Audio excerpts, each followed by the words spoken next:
नमस्कार दोस्तों, आप सभी का स्वागत है यूक्रेन कॉन्फ्लिक्ट के नोबेल पुरस्कारों में। माफ कीजिए, यूक्रेन कॉन्फ्लिक्ट नहीं, शांति के नोबेल पुरस्कारों में। लेकिन पुरस्कार सब वहीं गए हैं तो सीधे यूक्रेन कॉन्फ्लिक्ट ही याद आ गया। आइए अब हम आगे बढ़ते हैं। तो पहला सवाल है, हु गॉट इट? ये मिला है आलेस बियालियात्स्की को।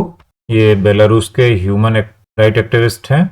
एक ऑर्गेनाइजेशन है रशियन, मेमोरियल और सेंटर फॉर सिविल राइट्स। ये यूक्रेनियन ह्यूमन राइट ऑर्गेनाइजेशन है। तो दोस्तों, एक बेलारूस का व्यक्ति है, एक रशियन ऑर्गेनाइजेशन है और एक यूक्रेनियन ऑर्गेनाइजेशन है। रूस और यूक्रेन तो क्लियर है। बेलारूस में एलेस बियालियात्स्की को मिला है। यहाँ लुकाशेंको का शासन है और लुकाशेंको जो है वो पुतिन के समर्थक हैं। बेलारूस इकलौता देश है जो साफ साफ रूस के साथ खड़ा हुआ है इस पूरे कॉन्फ्लिक्ट में। तो व्हाई दे गॉट इट? ये अपने अपने देशों में सिविल सोसाइटी का प्रतिनिधित्व करते हैं और ये लोग बहुत सालों से राइट टू क्रिटिसाइज पावर, ये दोस्तों बहुत ज़रूरी अधिकार है, शक्ति की आलोचना करने का अधिकार कि जो शक्ति में है उसकी आलोचना की जा सके, अन्यथा जो शक्तिशाली होता है वो सबकी आलोचना बंद कर देता है। And to protect the fundamental right of citizen.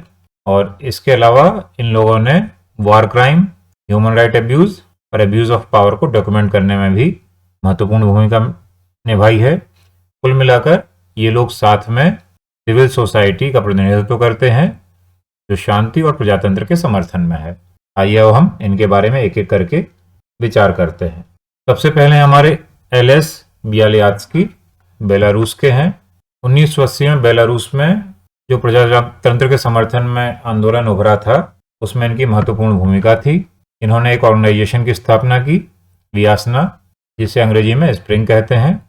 ये स्थापना 1996 में हुई थी और ये इसलिए हुई थी क्योंकि उसी समय जो राष्ट्रपति बने थे लुकाशेंको 1994 में राष्ट्रपति बन गए थे। तो 1996 में उन्होंने संविधान संशोधन किया जिससे राष्ट्रपति को तानाशाह की शक्तियां मिल जाएं और इन शक्तियों के विरुद्ध जो प्रदर्शन शुरू हुए उसको समर्थन देने के लिए इन्होंने वियासना नाम के ऑर्गेनाइजेशन की स्थापना की थी।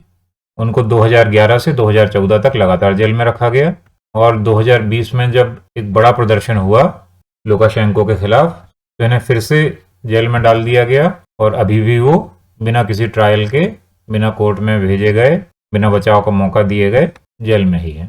जो दूसरा इंस्टीट्यूट है वो है मेमोरियल जैसा कि मैंने बताया था रूस का इंस्टीट्यूट है और इस संस्था को इसलिए बनाया गया था ताकि कम्युनिस्ट रिजीम में जो अत्याचार हुए लोगों पर, खासतौर से स्टालिन के समय में, उनको डॉक्यूमेंटेड किया जा सके। मेमोरियल की स्थापना एंड्रेई सखारोव और स्वेतलाना गानुस्किना ने मिलकर की थी।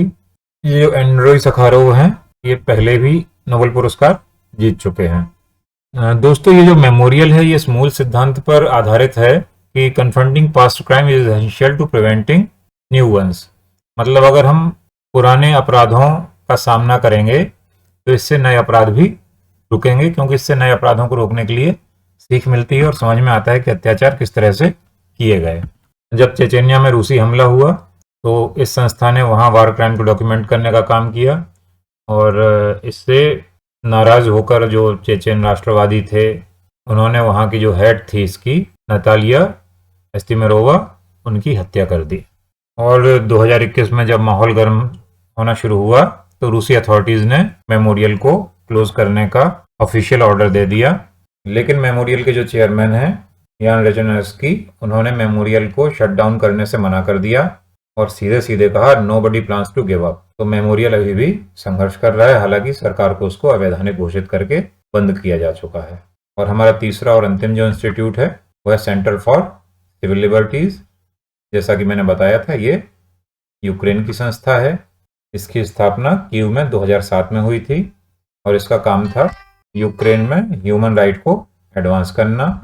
सेंटर फॉर सिविल लिबर्टीज ने यूक्रेन के इंटरनेशनल क्रिमिनल कोर्ट में शामिल होने की वकालत की और इसमें यूक्रेन बाद में शामिल भी हो गया।